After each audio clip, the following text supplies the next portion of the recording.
되게 간단하죠. 너무 잘 알고 있는 내용입니다. 선악과를 먹었습니다. 그 일로 인해서 그들은요 에덴에서 쫓겨나게 되죠. 한번 여러분 생각해 본 적 있습니까? 에덴에서 쫓겨난 이들의 마음이 어떠할까 이런 생각이죠. 그들의 마음, 그들의 생각 어땠을까? 에덴이란 곳은요 인간에게 가장 적합한 곳을 말합니다. 그곳이 그냥 단지 풍요로웠기 때문에 마음껏 무엇이든 먹을 수 있었기 때문에 마치 주인처럼 살았기 때문에 그곳이 적합한 그것만은 아니었던 것 같습니다. 에덴이 풍요로웠던 이유는 무엇입니까? 그곳에는 하나님이 계셨죠. 하나님과 아주 가까웠습니다. 에덴에서 하나님과 마치 얼굴과 얼굴을 맞대는 것처럼 그들이 만나서 예배하고 교제하는 시간들이 그 에덴에서 존재했죠. 또 그곳에서 무엇이 있었습니까? 안식이란 것이 존재했습니다. 바른 질서 가운데 인간에게 있어서 하나님은 하나님의 자리에 있었고 인간은 인간의 자리에 있는 것이 그들의 안식이었습니다. 그럼 무엇입니까?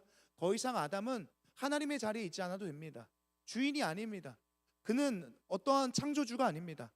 그저 하나님께 그 구원을 기다리며 주인의 명령을 기다리는 편안한 마음으로 살아갔던 아담의 모습이었습니다. 그런데 오늘 아담은 하와는 이 에덴에서 쫓겨나게 됩니다. 그들이 가졌던 모든 평안을 잃어버리게 되죠. 근데 진짜 문제는 무엇이었을까 저는 생각해 봅니다. 에덴에서 쫓겨나고 나서의 사람들의 모습이죠. 어떤 것이냐면 이런 겁니다. 그 동산에서 누렸던 어렴풋한 느낌과 기억들. 그러니까 되게 좋았을 거잖아요. 완전 만족스러웠을 거잖아요. 뭐가 좋은지, 뭐가 이상적인지 그 알았던 그거에서 쫓겨난 겁니다. 그런데 이제 나와서 생활해 보니까 어떻습니까? 막연한 느낌이 그들에게 있는 겁니다. 뭐가 좋은지는 알아요. 뭐가 이상적인지 압니다. 그런데 이젠 더 이상 그걸 누릴 수 없게 된 것이 앞으로의 인간의 모습이라는 거죠. 우리도 어떻습니까? 우리도요 이런 막연한 느낌이 있습니다. 어떤 거냐면 이런 겁니다. 마치 무지개 같은 거죠. 제가 어렸을 적에 본 동화 가운데 무지개를 쫓는 소년에 대한 이야기가 있었습니다. 무지개를 잡으러 가는 아이였죠. 저 언덕만 넘으면 저 무지개가 잡힐 것 같습니다. 언덕을 넘어가고 또 넘어가고 또 넘어가는데 무지개가 가까워지지 않는 겁니다. 무지개란 그런 겁니다. 허상 같은 거죠. 손에 잡히지 않습니다. 그래서 괴로운 거죠. 에덴에서 모든 것이 있었고 모든 것이 생명이었고 특별히 하나님과 함께 했던 그 어렴풋한 기억만을 가지고 우리는 오늘도 살아갑니다. 근데 실제로 우리의 삶에 잡혀요 안 잡혀요? 안 잡혀요. 그게 형벌이라는 겁니다. 차라리 좋은 게 몰랐으면요 불만도 없습니다. 예를 들어서 펜트하우스에서요 맨날 한 끼당 100만 원씩 밥 먹던 사람들이 하루아침에 쪽방에 몰려난다면요 그것만큼 지옥이 없을 겁니다. 이미 맛본 인간들은요 행복이 무엇인지 알아요. 그래서 인간은 자연스럽게 행복을 추구합니다. 행복의 실체가 뭔지도 모르면서요 행복을 따라다니고 쫓아다닙니다. 막연한 기억들 같은 거죠. 그 느낌을 다시 얻기 위해서 발버둥 치면서 살아가는 것이 오늘 우리들의 모습이라는 겁니다. 방법을 모르니까 어떻게 합니까? 쾌락을 통해서 누군가를 지배함을 통해서 뭔가를 소유함을 통해서 명예를 추구하면서 관계 가운데 무언가를 누려보려고 하지만 잠깐뿐이에요. 행복은 거기서 오지 않아요. 우리 안의 것들이 채워지지 않는다는 겁니다. 어디로 돌아가야 됩니까? 낙원에 있어요. 에덴에 있죠. 거기에 우리의 원초적인 평안이 있습니다. 샬롬이 있죠. 그런데 거기서 떠나온 결여된 인간의 마음이 우리를 계속해서 고통스럽게 만드는 겁니다. 무지개나 쫓으러 다니는 인생이 되게 만든 거죠. 이 모든 것이 어떻게 시작되어집니까? 죄로 말미암아 시작됩니다. 비참한 인생의 시작이죠.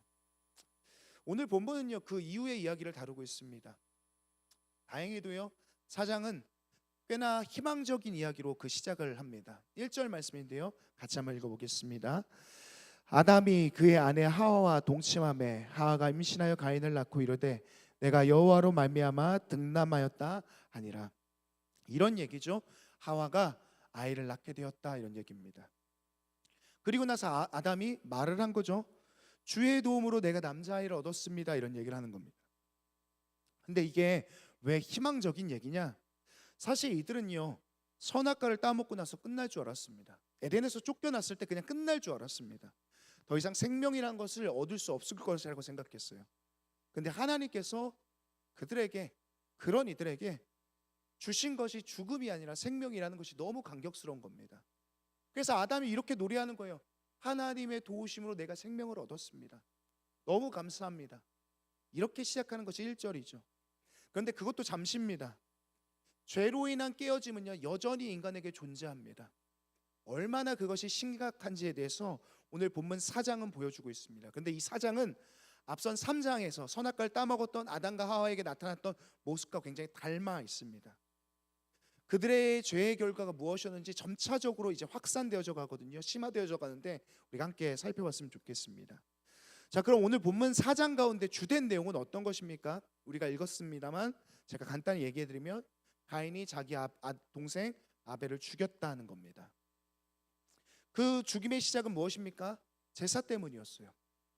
3절, 4절, 5절인데 제가 한번 읽어드리겠습니다. 세월이 지난 후에 가인은 땅의 소산으로 제물을 삼아 여호와께 드렸고 아벨은 자기에도 양의 첫 새끼와 그 기름으로 드렸더니 여호와께서 아벨과 그의 제물은 받으셨으나 가인과 그의 제물은 받지 아니하신지라. 가인이 몹시 분하여 안색이 변하니. 하나님께서 아벨의 제물은 받으시고 가인과 그의 제물은 받지 않으셨다, 이렇게 얘기합니다. 세번역 성경을 보면요, 반기지 않았다 이런 표현을 합니다. 우리가 이 장면에서 되게 궁금하죠. 아니, 왜 하나님께서 가인의 제물은 받지 않으셨을까? 가인의 제사는 왜 반기지 않으셨을까? 여러 의견들이 있습니다. 뭐 제물이 좋지 않아서, 혹은 그의 평소의 행실이 그렇게 좋지 않아서. 사실 그런 해석들은요, 너무 많이 나간 해석들이죠. 보통 보편적인 해석들은 무엇이냐? 그냥 믿음이 부족해서라고 설명합니다. 근데 사실 오늘 창세기 말씀 속에서도 뿐만 아니라 정확하게 그것이 무엇이었는지, 왜 하나님께서 가인의 제사를 받지 않으셨는지에 대해서는 설명하고 있지 않습니다. 그렇다면 왜 성경은 그것을 말하지 않을까요? 간단합니다. 관심이 없어요. 그게 중요한 게 아니에요. 오늘 이 이야기 속에서 성경이 관심이 있어 하는 포인트, 성경이 중요하게 보는 부분은 이 부분이 아닙니다. 그 관심 있어 하는 부분을 우리가 봐야 돼요. 5절 하반절 한번 볼까요? 4장 5절 하반절 말씀입니다. 같이 한번 읽어보겠습니다. 시작. 가인이 몹시 분하여 안색이 변하니. 이걸 보면요, 당연히 이런 의문이 들 겁니다. 왜 가인이 이렇게까지 화가 났지? 물론 내 예배가 실패하면요, 좀 화가 날 수 있을 것 같습니다. 근데 여러분, 저 질문해 볼게요. 여러분, 한 번이라도 하나님이 내 예배 안 받으셨다고 해가지고 화내 본 적 있습니까? 분노한 적 있습니까? 막 씩씩대 본 적 있으세요? 저는 없는 것 같아요. 만일 있다 하더라도요, 분노가 아니라 나 자신에 대한 책망을 할 것 같아요. 오늘 이 가인이 가졌던 분노의 감정은 어떤 것일까요? 보통 분노는 어떤 것입니까? 내가 중요하게 여기는 어떤 것이 침해되었다고 느낄 때 일어나는 반응이에요. 다시 한번요. 내가 중요하게 여기는 어떤 것이 침해되었다고 느낄 때 드는 반응이죠. 그래서 보통 우리는 언제 분노합니까?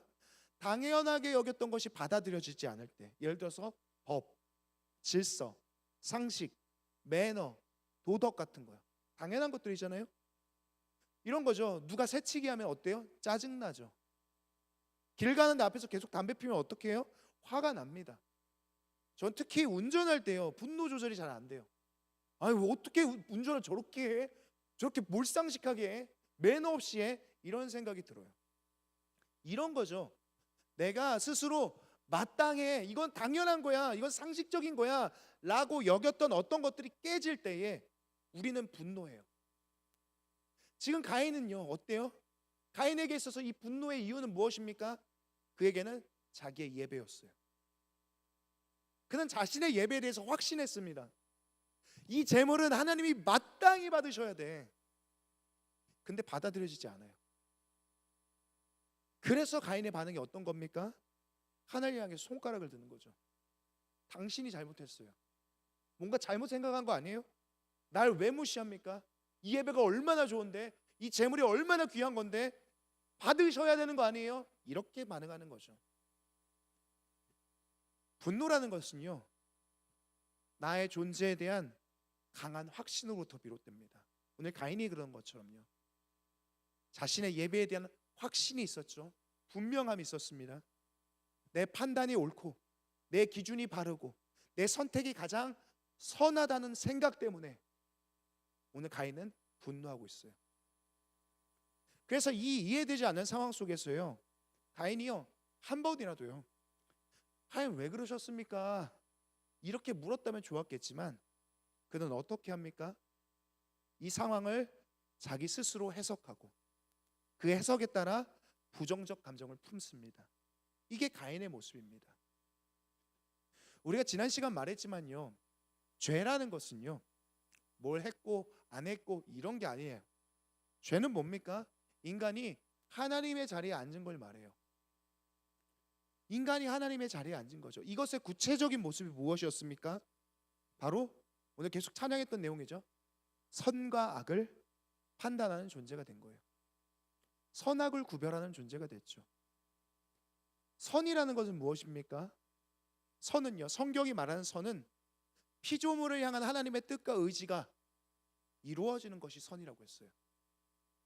나를 향하신 하나님의 뜻, 나를 향하신 하나님의 의지가 내 안에서 이루어지는 게 선한 겁니다. 근데 인간의 타락은 이걸 어떻게 바꿉니까? 선을 하나님 중심이 아니라 자기식으로 해석해요. 내 좋을 대로, 내가 원하는 대로, 내 기준대로, 내 판단과 근거대로, 내가 옳을 대로 그 선을 해석합니다. 그래서 본래 우리의 위치는요, 무엇이 옳고 그른지, 무엇이 선인지 악인지 판단하는 자리가 아니었습니다. 우리는 질문하고 듣는 위치에 있어야 되는 게 사람의 자리였습니다. 근데 어느새 인간은 어떻게 되죠? 재판정의 자리에 앉은 거예요. 어느 때는 사람을 판단하기도 해요. 쟤는 나랑 다르네. 그 다름을 미워하게 되죠. 그리고 오늘 가인과 마찬가지로 때로는 우리도요, 하나님과 우리 사이에 일어나는 일들에 대해서 하나님을 재판하는 위치 가운데 우리가 서기도 합니다. 하나님 이거 잘못된 거 아닙니까? 하나님 실수하신 거 아니에요? 이거 문제 있지 않습니까? 오늘 이 상황이 그렇게 벌어진 거죠. 가인이 얼굴을 시뻘겋게 그렇게 한 채 얼굴을 쳐박고 있습니다. 지금 이 가인에게 있어서요, 누가 선입니까? 자신이 선이에요. 그럼 누가 악입니까? 자기의 예배를 받지 않은 하나님 당신이 악입니다. 사랑하는 청년 여러분, 우리의 삶엔 때로는요, 이해되지 않는 일들이 있을 때가 있습니다. 그런 문제가 벌어질 때가 있죠. 그때 쉽사리 우리는 그 하나님의 뜻을 받아들이는 게 쉽지가 않아요. 누구나 그렇습니다. 누구나 그래요. 당연한 거예요. 아무리 하나님의 선이 이렇다고 해도 이것을 삼키는 사람들이 많지 않습니다. 어쩌면 지금 우리 중에서도요, 하나님을 판단하고 있는 사람들이 있을지 모르겠습니다. 내가 선이고 당신이 악이에요. 내가 옳았고 당신이 틀렸어요. 당신 실수한 겁니다. 그래서 지금도 억울한 마음을 품고 분노하고 고개를 숙이고 있는 사람들이 여기 있을지 모르겠습니다. 그렇지만 성도는 어떤 사람들이냐? 쉽게 되진 않아요, 이게. 그렇지만 돌고 돌고 돌아서 그 받아들이기 어려운 것들을요, 그 하나님의 뜻들을 삼켜내는 사람들이 성도입니다. 우리는 어떤 사람들이에요? 무엇을 믿습니까? 결국 하나님의 뜻이 내 뜻보다 선하다고 믿는 사람들이니까요. 저는요, 지금도 고민하고 갈등하는 사람들이 있을 줄 알아요. 그렇지만 그 여러분의 마음 가운데 하나님을 인정할 수 있는 날이 찾아왔으면 좋겠습니다. 판단하지 않고 삼킬 수 있는 날들이 올 수 있었으면 좋겠습니다. 이제 하나님께서는요, 그렇게 분노하고 있는 가인을 찾아가십니다. 그리고 말씀하세요. 4장 6절 7절인데요, 같이 한번 읽어보도록 하겠습니다. 6절 7절. 여호와께서 가인에게 이르시되 내가 분하여 함은 어찌 됨이며 안색이 변함은 어찌 됨이냐? 내가 선을 행하면 어찌 낯을 들지 못하겠느냐? 선을 행하지 아니하면 죄가 문에 엎드려 있느니라. 죄가 너를 원하나 너는 죄를 다스릴지니라. 오늘 하나님께서 가인을 찾아가서 하셨던 지적 말씀은 그의 예배를 향한 지적이 아니었습니다. 너 왜 예배 실패했어? 너 재물 왜 그따구로 드렸어? 이렇게 얘기 안 합니다. 하나님의 질문은 어디에 있습니까? 그의 모습에 있죠. 너 어찌하여 그렇게 분노하고 있어? 네 얼굴색이 왜 그렇게까지 변한 거야? 오늘 이 말씀을 우리가 우리식으로 해석하면 어떤 겁니까? 이런 거죠. 너 왜 그렇게 화가 난 거야? 너 왜 자신이 그렇게 옳다라고 생각해? 왜 이 원인을 나한테 묻지도 않고 오히려 나를 원망하고 있는 거야? 날 심판하고 있는 거야? 판단하고 있는 거야? 그래서 7절에서 하나님께서 이어서 이렇게 얘기합니다. 네가 선을 행하면 어찌 낯을 들지 못하겠느냐? 네가 선을 행하면 어찌 낯을 들지 못하겠느냐? 무슨 뜻입니까? 만일 네가 정말로 선이라면, 네가 정말로 옳다면 너는 내 앞에서 얼굴을 들 수 있어야 돼. 내 눈을 마주칠 수 있어야 돼. 그런데 가인은 어때요? 그렇지 못하다는 거예요. 스스로는 계속해서 자기가 선이라고 얘기하고 있어요. 내가 선입니다. 내가 옳습니다. 내 방식이 맞아요. 근데 하나님의 얼굴을 마주치지 못해요. 우리가 지난 시간 창세기 3장에서요. 죄의 결과로 나타난 아담과 하와의 비참한 모습에 대해서 봤습니다. 죄의 결과로 일어나서 그들은 어떻게 변합니까? 첫 번째는 서로의 몸을 가렸습니다. 모아가 잎을 엮어서 가리죠. 두 번째는 어떤 모습이었습니까? 그들이 하나님을 피해서 나무 뒤로 숨습니다. 이것과 되게 똑같은 장면이에요. 오늘 가인에게 나타난 모습은요. 죄를 범한 가인은요. 하나님을 판단하고 있는 가인은 하나님의 얼굴을 피합니다. 우리의 죄의 문제는 바로 이거예요. 죄를 지었다 안 지었다 이게 문제가 아니라 죄의 실상은 이겁니다. 하나님을 안 봐요. 하나님을 듣지 않습니다. 하나님의 얼굴을 피해요. 하나님은 계속해서 가인에게 찾아와서 설득하십니다. 지금도 설득하고요. 이따가 나중에 아벨을 죽이고 나서도 또 오십니다. 그런데 가인은 어때요? 얼굴을 보지 않아요. 들으려고 하지 않습니다. 그냥 피해버립니다. 그렇기 때문에 가인의 생각은 어떻습니까? 바뀌지가 않는 거예요. 여전히 나는 선이고 당신이 틀렸습니다. 그러다 보니까 이게 쌓이고 쌓이다 보니까 결국 무엇이 됩니까? 열매가 되는 거예요. 사람마다요 다 이 열매는 다릅니다. 사람마다 죄의 열매는 각자 다 다르게 나타나요. 그런데 이 가인에게 있어서 이 죄의 열매는 무엇으로 드러납니까? 살인이라는 것으로 나타난다는 거예요. 우리도 마찬가지입니다. 계속 피하잖아요. 계속 안 듣잖아요. 계속 눈을 쳐다보지 않잖아요. 내가 옳다라고 계속 주장하잖아요. 열매가 나타날 거예요. 누구도 처음부터요 사람을 죽여야 되겠다는 생각을 안 합니다. 그런 사람 없어요. 그런데 이미 가인은 어떻습니까? 얼굴빛이 변할 정도로 이 안에서 계속해서 살인에 대한 의지가 계속 나오는 거예요. 그것이 최종적으로 열매로 결과로 나타난 거죠. 우리도 마찬가지로 이러한 가능성을 충분히 가지고 있습니다. 우리를 설득하시는 하나님의 소리가 우리에게 있어요. 그러지 않았으면 좋겠다. 내가 나를 판단하지 않았으면 좋겠다. 네가 나한테 질문했으면 좋겠다. 네가 내 얼굴을 마주쳤으면 좋겠다. 사람을 통해, 환경을 통해, 말씀을 통해 하나님 계속해서 설득하러 오시죠. 그만 분노를 멈추고 우리의 얼굴을 들고 하나님을 마주해야 하는데, 질문하기도 하고 듣기도 해야 되는데, 그렇지 않을 경우 어떻게 됩니까? 내 삶에 악의 열매가 맺히는 거예요. 오늘 가인이 그랬죠. 멈추지 못합니다. 그래서 결국 자신의 동생을 쳐서 죽입니다. 최초의 살인이죠. 최초의 살인이자 최초의 존속살인입니다. 그가 살인한 이후에요, 하나님께서는 다시 가인에게 찾아오십니다. 9절 말씀인데요, 같이 한번 읽어보도록 하겠습니다. 여호와께서 가인에게 이르시되 내 아우 아벨이 어디 있느냐? 그가 이르되 내가 알지 못하나이다. 내가 내 아우를 지키는 자니까. 여러분, 이 4장 9절 말씀은요, 어떤 한 장면과 되게 닮아 있습니다. 앞에 3장 내용, 선악과를 따먹은 후에 하나님께서 아담에게 하셨던 질문과 굉장히 닮아 있습니다. 이렇게 질문하시거든요. 아담아, 네가 어디 있느냐?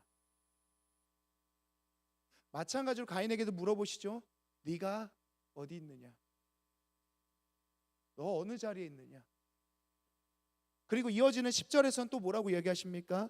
10절입니다. 이르시되 내가 무엇을 하였느냐? 내 아우의 핏소리가 땅에서부터 내게 호소하느니라. 또 가인에게 하나님 이렇게 말씀하시죠. 가인아, 네가 무엇을 하였느냐? 이것 또한 3장에서 선악과를 따먹은 그 여자에게, 하와에게 하나님께서 물어보시는 장면과 비슷합니다. 이렇게 부르십니다. 네가 어찌하여 이렇게 하였느냐? 무슨 말이냐면요, 하나님은 똑같으십니다. 표현만 바뀔 뿐 모든 인간에게 동일하게 질문하세요. 하나님이 사람을 살리시고자 하는 질문은 늘 똑같습니다. 이런 질문이죠. 네가 어디에 있느냐? 지금 너는 지금 무엇을 하고 있느냐? 지금 네가 앉아있는 그 자리는 어디냐? 그것이 너의 자리냐? 아니면 하나님의 자리에 네가 앉아있느냐? 잘못된 곳에 앉아있지 않으냐? 혹은 또 이렇게 물어보시죠. 너는 무엇을 위해서 그것을 하느냐? 무엇을 위해서 살아가느냐? 너를 위해서냐? 아니면 나를 위해서냐? 인간의 질서가 깨어진 사람들을 위해서 하나님께서 계속해서 물으십니다. 너의 자리가 거기가 맞느냐? 내 자리는 어디에 있느냐? 너는 무엇을 위해서 살아가느냐? 우리가 살아가야 될 목적에 대해서, 우리의 자리에 대해서 질문하시죠. 계속해서 창세기에서 나타나는 한 가지 이야기입니다. 질서에 대한 거죠. 하나님 우리의 질서를 회복하길 원하세요. 하나님은 하나님의 자리에 계셔야 되고 우리는 우리의 자리에 있어야 됩니다. 그래야 복된 거예요. 그래야 평안할 수 있습니다. 근데 계속해서 이 질서를 우리는 깨트립니다. 자꾸만 우리가 하나님의 자리로 넘어가려고 해요. 그게 문제가 되죠. 오늘 가인에게도 마찬가지였습니다. 그 질서가 깨어진 가인에게 있어서는 자기의 삶이 목적이 되고 자기의 자리가 하나님의 자리가 되어져서 살아가고 있는 가인의 모습이라는 겁니다. 결국 가인은 어떻습니까? 이렇게 찾아오셔서 설득하시는 하나님 앞에 돌이키지 못합니다. 돌이키지 못한 채 떠도는 인생이 되었다라고 성경은 말합니다. 하나님의 징계가 가인에게 임하거든요. 그러면서 하나님께서 이렇게 말씀하세요. 가인아, 너는 앞으로 이 땅에서 유리하는 자가 될 거야. 이 유리하다는 단어가 떠돈다는 의미입니다. 그래서 가인은요, 이 하나님의 징계 앞에서 두려워서 이렇게 말합니다. 14절 말씀인데요, 제가 읽어드리겠습니다. 주께서 오늘 이 지면에서 나를 쫓아내시온즉 내가 주의 낯을 배웁지 못하리니 내가 땅에서 피하며 유리하는 자가 될지라 물은 나를 만나는 자마다 나를 죽이겠나이다. 가인에게는요, 두려움이 찾아옵니다. 당신이 나를 쫓아내시면 이제 앞으로 누군가가 자기를 죽일 거라는 두려움 가운데 빠집니다. 또 가인에게 무엇이 옵니까? 이렇게 얘기하죠. 당신이 나를 쫓아내셔서 이제 앞으로 저는 주님을 볼 수 없습니다. 사실 이 말은 잘못됐습니다. 하나님은요, 이 땅에만 계십니까? 지금 가인하고 있는 이 땅에만, 이 자리에만 계십니까? 아니요, 그렇지 않습니다. 저 땅에도 계세요. 여기도 있습니다. 저기도 있고요. 군대 안에는 못 있습니까? 술집에는 안 계십니까? 다 계세요. 여기는 하나님이 없어, 그런 곳 없습니다. 그냥 자기가 떠난 것뿐이에요. 하나님은 어디든 계시는데 우리는 어떻게 인식합니까? 하나님이 떠난 걸로 생각해요. 사실 내가 떠난 건데. 오늘 가인은요, 하나님이 자기를 떠나보냈다라고 생각해요. 그렇지 않습니다. 가인이 하나님을 떠났어요. 그래서 16절에서는요, 분명하게 이렇게 말합니다. 제가 읽어드릴게요. 가인이 여호와 앞을 떠나서 에덴 동쪽 놋 땅에 거주하더니. 여기 주어가 이렇게 되어 있죠. 하나님이 떠나서, 가인을 떠나서 이렇게 아니라 가인이 하나님을 떠났다라고 되어 있어요. 가인이 주님 앞을 떠난 겁니다. 그리고 놋 땅에서 살았다 이렇게 얘기합니다. 놋은요, 번역하면 떠돌아다니다는 의미입니다. 쉼이 없는 땅, 계속해서 떠돌아다니는 그 땅 가운데 가인이 거주하였다, 이런 얘기를 하는 겁니다. 가인의 생애는 어떻습니까? 스스로 하나님의 자리에 앉았지만 만족은커녕 누군가를 죽이고, 그 죽임 때문에 두려움 가운데 다른 누군가도 나를 죽일 수 있다는 그 불안감 속에서 계속 유리하는 자가 됩니다. 도망하고 도피하는 자가 돼요. 그에게는 앞으로 쉼이 없습니다. 만족함이 없어요. 여러분, 이게요 그냥 가인의 거주지 문제만은 아닐 겁니다. 그의 내면적인 상태에 대한 이야기죠. 뭔가의 마음을 둬도, 사람에게 둬도, 물질에게 둬도, 내가 좋아하는 것에 둬도, 거기에 마음을 주고 평안을 누리고자 할지라도 잠깐의 행복함은 있을지 모르겠지만 나에게 주어진 안식은 없는 것, 이것이 낙원에서 멀어진 가인의 모습, 하나님으로부터 떠나온 가인의 삶이라는 겁니다. 이후에 가인은 어떻게 되어질까요? 그렇게 방황하던 가인은요 아내를 얻습니다. 그리고 자녀도 낳아요. 아내도 있고 자녀도 있으면 더 이상 계속 떠돌아다닐 수가 없습니다. 도망을 못 칩니다. 그래서 어떻게 합니까? 17절 말씀해 보니까 이렇게 되어 있습니다. 아내와 동침함에 그가 임신하여 에녹을 낳은지라. 가인이 성을 쌓고 그의 아들의 이름으로 성을 이름하여 에녹이라 하니라. 가인이 무엇을 세웠다고 말합니까? 성을 쌓았다. 다른 말로 하면요 도시를 세운 겁니다. 사실 이 단어는요 경계를 치다라는 의미를 갖고 있습니다. 가인이 성을 쌓았다는 것은 어떤 의미입니까? 자기를 보호하기 위해서, 그리고 타인을 선별적으로 받기 위해서 경계를 치고 살아갔다라는 의미를 하고 있습니다. 이게 최초의 문명의 모습입니다. 앞으로 인간은 어떻게 되어집니까? 가인으로부터 비롯되어져서 모든 인간의 관계는 경계를 치고 살아가게 됐어요. 내가 판단할 때 좋다고 생각하는 사람 받아들여, 내가 유익을 줄 수 있는 사람 받아들여, 내가 선별적으로 판단하고 아니면 밀어내는 그런 관계가 된 것, 이것이 앞으로 인간의 삶, 앞으로 하나님과의 인간의 삶 모습이 되었다는 겁니다. 낙원에서 떠나 이제 성을 쌓기 시작한 유리하는 자들의 모습이죠.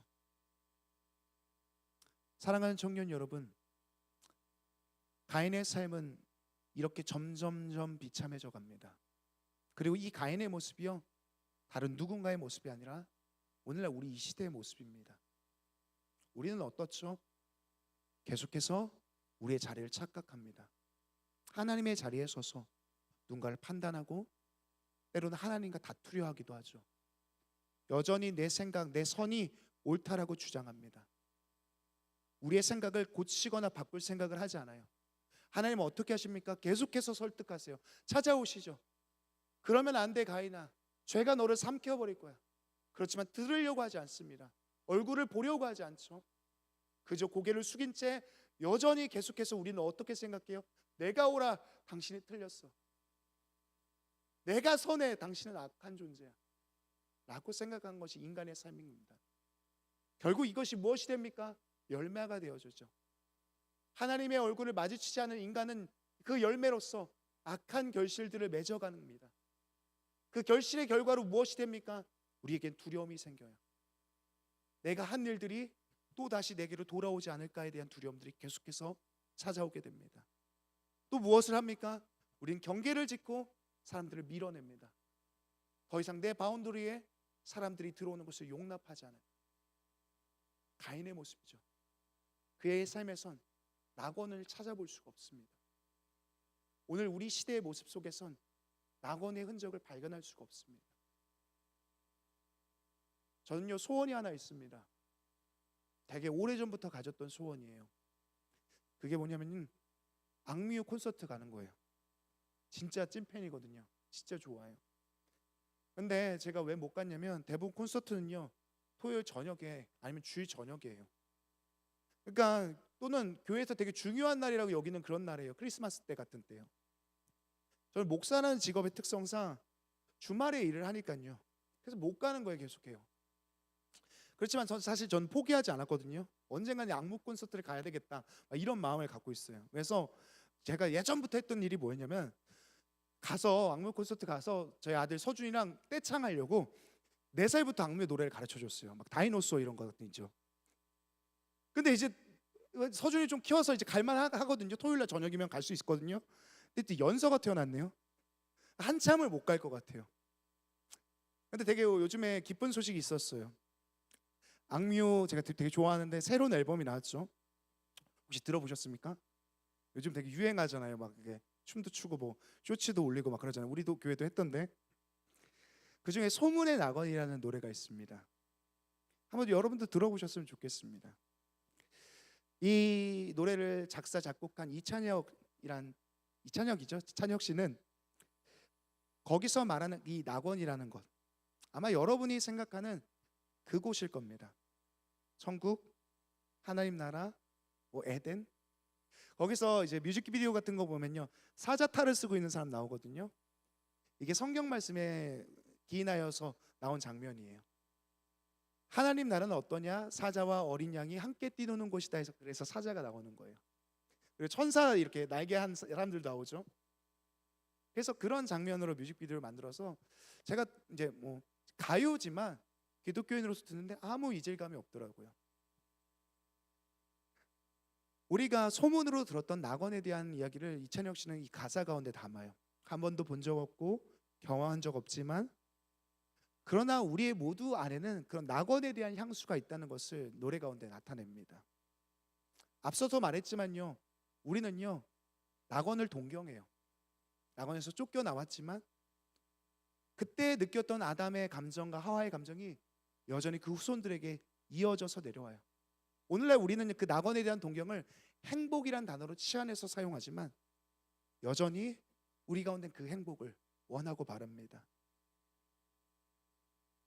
행복은 어떤 것입니까? 아담과 하와의 타락 이후에 무엇으로도 만족할 수 없었던 유리하게 된 성을 쌓으며 단절하게 된 우리 안에 진정으로 채워지게 되는 그 순간을 말하죠. 우리는 그때를 기다려요. 소문의 낙원이라는 노래의 가사를 보면요 이런 가사가 있습니다. 한번 불러드릴게요. 지치고 병든 나그네여 우웩토리 나그네여 당신의 불치병은 그곳에 감기 걸렸어요. 죄송해요. 존재할 수 없어요. 이런 얘기를 해요. 지치고 병든 나그네여 외톨이 나그네요. 되게 가인 같죠? 근데 당신의 불치병은 그 나라에 그 낙원에 존재할 수 없다고 얘기해요. 우리의 불치병은 뭡니까? 하나님과 함께 할 수 있었던 그 원초적인 복을 상실했다는 거죠. 사랑과 연합하고 하나 되었던 그 삶을 경계를 치고 밀어내는 삶이 되었다는 거죠. 하나님과 아담이 함께 있었을 때 느꼈던 안정감, 기쁨, 만족감, 평안과 그때의 웃음들을 다 거기에 놓고 온 나그네들이 오늘 우리의 삶이죠. 그러한 비참한 인생들을 위해서 예수가 우리 가운데 오셨습니다. 어딜 가도 평안이 없고 유리하며 스스로 성을 쌓고 살아가는 비참한 가인들을 위해서 예수가 이 땅 가운데 오셨습니다. 무엇을 위해서요? 다시 낙원으로 초대하기 위해서죠.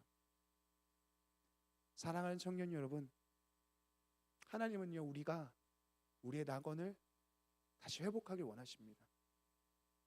다시 그쪽으로 초대해서 우리 안에 있는 부치병, 우리 안에 상실된 마음들 다시 한번 회복하길 원하십니다.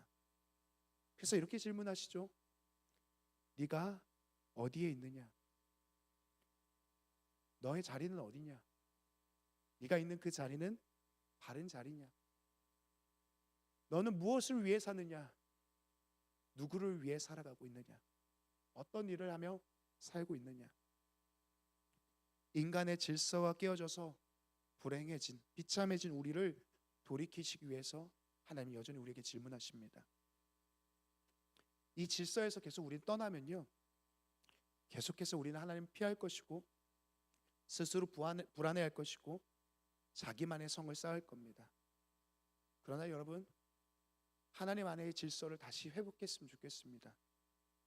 여러분의 자리가 어딘지를 다시 한번 인정하고 하나님을 하나님의 자리로, 여러분의 자리로 내려왔으면 좋겠습니다. 여러분의 경계를 풀고 사람들을 사랑하고 판단하지 않고 정죄하지 않고 그들을 용납하는 삶이 되었으면 좋겠습니다. 그 질서 안에 참된 샬롬이 있습니다. 평안이 있습니다. 오늘 우리 가운데 바른 질서를 회복하고 하나님의 낙원 가운데 거하는 저와 여러분 되시길 간절히 축원합니다. 우리 함께 찬양하고 기도하겠습니다.